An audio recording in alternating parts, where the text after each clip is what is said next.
وہ میری بہن کے اوپر سوار تھا جبکہ میری بہن کی حالت غیر تھی اور چیخ کر میرے کزن کو اور کرنے کا بول رہی تھی۔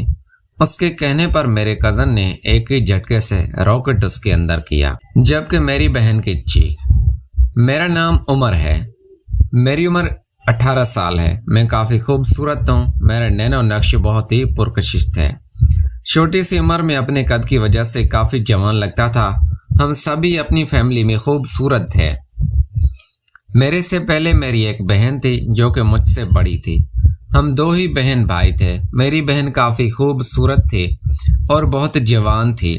ہم سب گاؤں میں رہتے تھے اور ہماری اپنی زمین تھی جس کی وجہ سے زمین پر کام کرتے تھے۔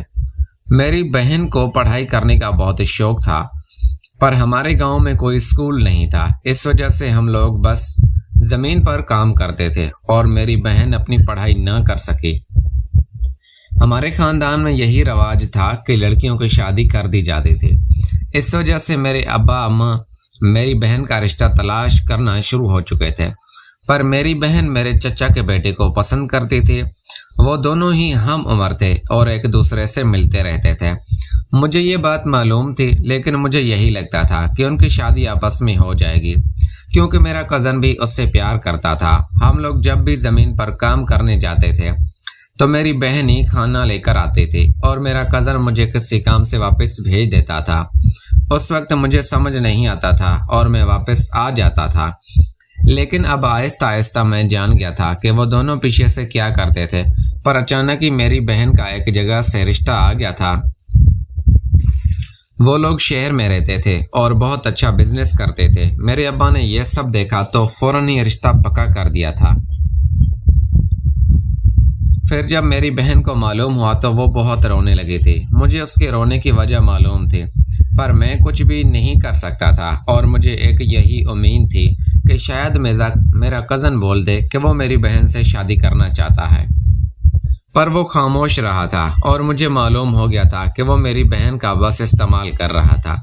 اگر وہ سچ میں میری بہن کو چاہتا تو بول دیتا کہ وہ اسے پسند کرتا ہے، لیکن میری بہن کو اس کی چالاکی کی سمجھ نہیں آئی تھی، اس وجہ سے وہ روز اس کی یاد میں آنسو بہاتی تھی۔ سب لوگ یہی سمجھتے تھے کہ لڑکی شادی کے وقت کمزور پڑ جاتی ہے اور اپنے اماں ابا کو یاد کر کے روتی ہے، لیکن میں جانتا تھا کہ میری بہن کے رونے کی اصل وجہ کیا تھی۔ خیر میری بہن کی سادگی سے شادی ہو گئی تھی اور وہ شہر چلی گئی تھی۔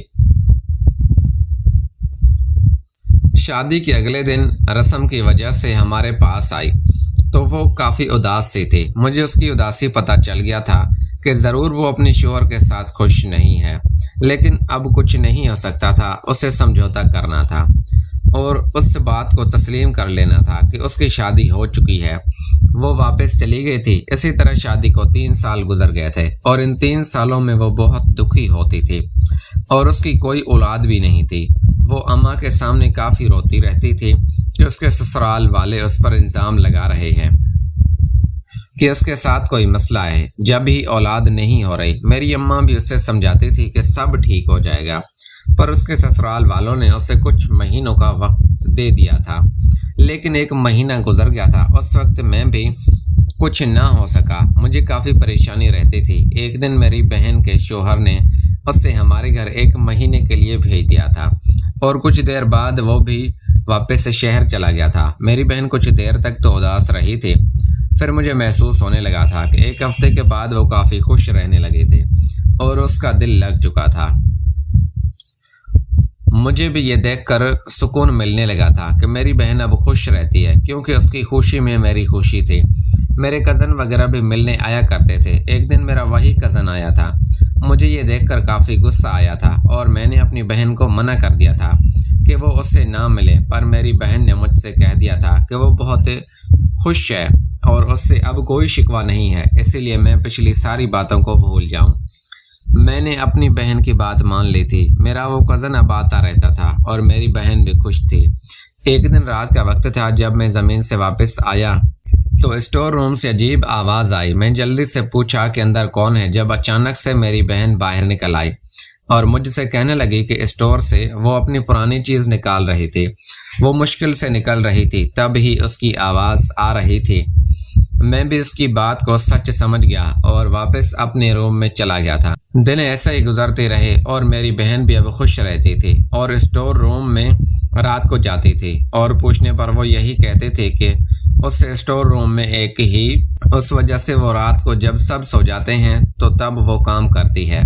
میں بھی اس کی بات مان لیتا تھا، لیکن ایک دن میں پریشان ہو گیا تھا کیونکہ میں آدھی رات کو واش روم جانے کے لیے اٹھا تھا۔ ہمارا ایک ہی واش روم تھا جو کہ صحن کے جانب تھا، اسٹور بھی اس کے ساتھ ہی موجود تھا۔ مجھے اس وقت بھی ویسے ہی عجیب سی آواز آئی تھی جو رات کو اس وقت آتی تھی جب میں اسٹور سے گزرتا تھا اور میری بہن وہاں موجود ہوتی تھی۔